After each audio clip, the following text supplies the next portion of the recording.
Students of 8th class, this is Shruti. Today I am going to discuss with you your chapter 3rd of history. Your chapter is ruling the countryside.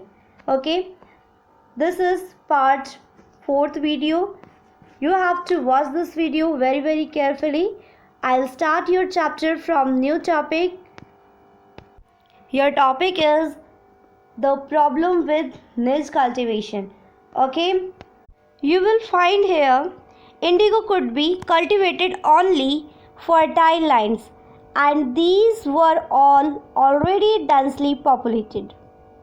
Only small plots scattered over the landscape could be acquired.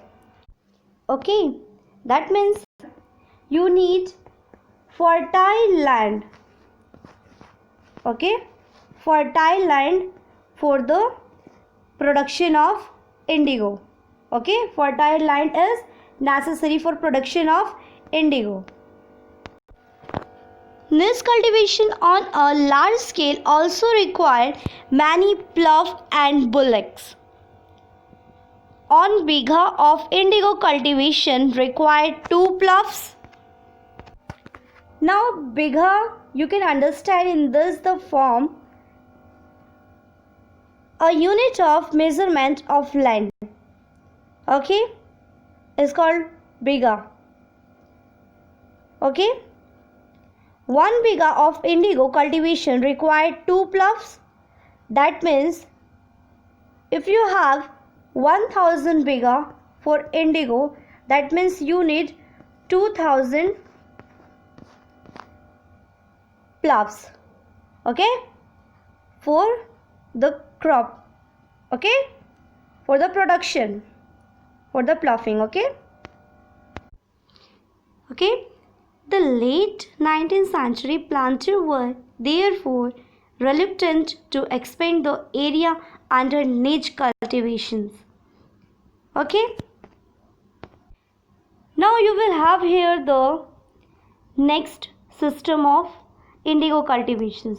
Okay, the rest was the under an alternate mode of cultivation, the Rayoti system. India on the land of Rayots. Okay, let's start this. In Rayoti, Satta is very important. Okay, what is the Satta? In Satta, the planter forced the Rayots to sign a contract, an agreement. Okay, you have to sign a contract. That means planter had to sign a contract behalf of the Rayots. Then he will get cash advance from the planter at low rate of interest to produce indigo. Okay, now the planter provided the need and the drill while the cultivator prepared the soil, sowed the seed and looked after the crop. And now finally the crop was delivered to the planter after the harvest. A new loan was given to the Rayots and the cycle started all over again. Peasants who were initially tempted by the loans soon realized how harsh the system was. After the indigo harvesting, okay, the land could not be sown with rice. Now next and last topic of this chapter, the Blue Rebellion and after. Okay, in March 1859, okay, thousands of Rayots in Bengal refused to grow indigo.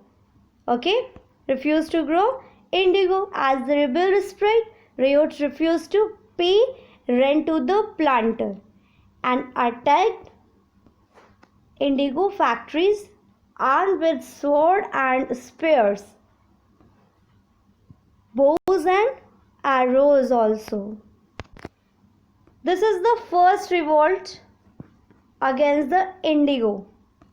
Okay, after the revolt in 1857, the British government was particularly worried about the possibilities of another popular rebellion.